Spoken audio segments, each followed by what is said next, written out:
Now, this is the main point of the things we are saying. We have such a Kohen Gadol who is seated at the right hand of the throne of the majesty in the heavens. The writer's whole goal is to exalt Yeshua to the highest of heights. He's far superior as a Kohen Gadol to that of Aaron or any of his sons. And this is one great example of that. I want you to think about something. Year after year, Yom Kippur after Yom Kippur, what happened? The priest would go in and he would go in with incense and he would go in with blood. But one thing he never did is he never sat down on the Kepharet. He would never sit down in the mercy seat, or he didn't pull up a stool next to the Ark of the Covenant and sit down. Yeshua is completely different. This is exactly what Yeshua did. Moving on to verse 2, he continues and points out something incredible. A minister, meaning Yeshua, a minister of the sanctuary and of the true tabernacle, which the Lord erected and not man. You want to talk about superiority? You know, the sons of Aaron, they were worship, they were ministering in something that was made by man. Yeshua, when he comes on the scene and he goes through his ministry in a sense into heaven, he does not minister in a temple that is made by flesh. It is completely divine. It's completely holy. It's perfect in every way. It's the heavenly versus the earthly. Moving on to verse 3.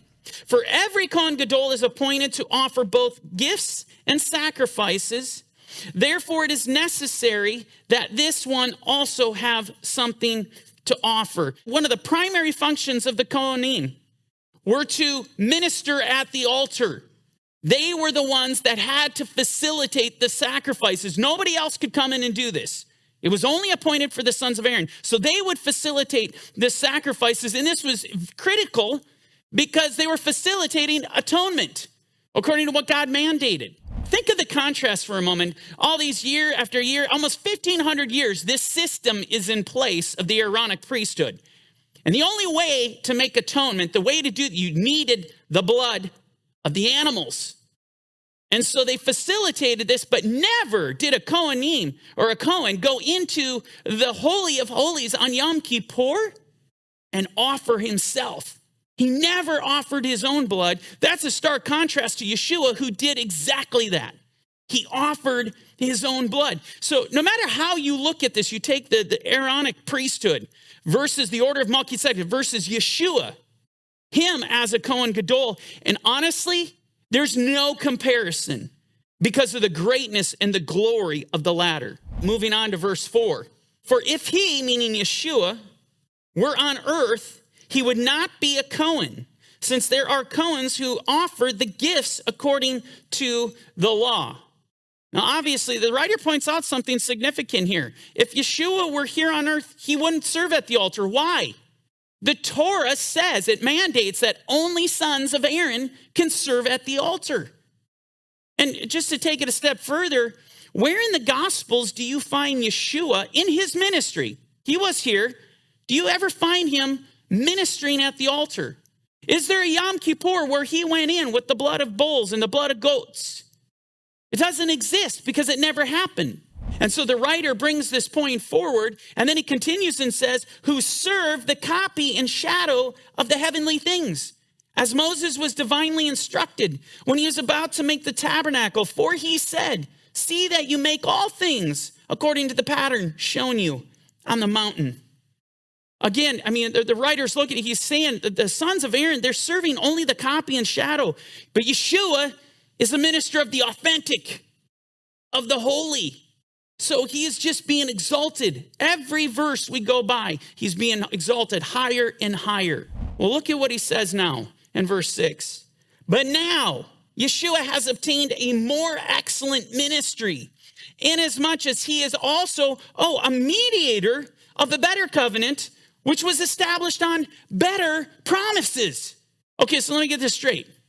In chapter 7, he says, the Aaronic priesthood, it's been changed. Perfection wasn't through it. It's totally been changed. Now he comes on the scene. We have a new mediator as well. And if that weren't enough, we have a whole new covenant. Israel never stopped believing Moses wasn't the mediator. The fact that he died in the wilderness, it didn't stop with the mentality of Moses is the mediator.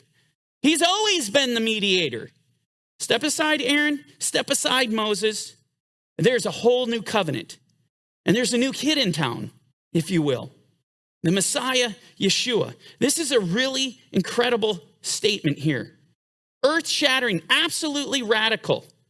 But the writer, you got to give him credit. He's got a lot of chutzpah of bringing this all. It's one thing to kind of dabble and say, I'm going to give you a little tidbit here because this is really potent. But he unleashes. He in a sense, metaphorically speaking, he goes for the spiritual jugular. He throws everything out on the table, no matter how controversial it might seem, no matter how challenging it might appear, no matter how crazy this whole notion sounds, he brings it all and dumps it on his brethren. And if that weren't enough, he goes on to express this. For if that first covenant had been faultless, then no place would have been sought for a second. The writer is very intentional here about how he's describing the two covenants. Why not just simply call it the old covenant as we do? Or how about you just call it the covenant given at Mount Sinai, who had Moses as its mediator, Aaron as its priest? It's important you analyze this, how he is presenting this, because it is so intentional. It is so prophetic.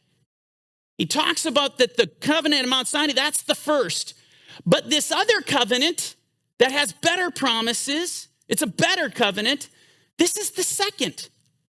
Now, why is that significant to me? Because as you get into, again, going back to Jewish thought, and as they look at the Torah, the Maaseh Avot, Siman Lebanim, the deeds of the fathers, the actions, the things we read about that are recorded of the fathers, they are prophetic for the children. And let me just give you some examples. Adam and Eve had children. Who was their first son? It's Cain. Cain was their first son. The first. Who is the second? Abel. Isn't that interesting? Because Abel was accepted before the Lord. His sacrifices were acceptable. He gave of the best. He had the heart he needed to be in relationship with the Lord. He was elevated over his brother Cain. There's greater glory in having a son like Abel than that of Cain. It's not an accident. Do you think it's a coincidence that who was Abraham's first son? Ishmael. First, he came on first. Who was the second? Isaac. He was second. Because what I'm showing you is throughout Scripture, we see the second is elevated, far more glory. We could take it a step further. Isaac's sons. Who is this firstborn? Esau. He was the first. Who was the second? Yaakov. Who had the greater glory? No question. Israel had the greater glory. Hey there, this is Mike at Corner Fringe Ministries. Thanks for watching our video. If you liked the video or it encouraged you, do us a favor. Hit the like button. Don't forget to hit the share. And if you haven't done so already, please hit the subscribe button. Now, if you want to watch the rest of this video, hit the button here. And if you want to watch the rest of this series, you can check it out here. And don't forget, you can download the Corner Fringe Ministries app today on any of your Play stores. Thanks for joining us at Corner Fringe Ministries.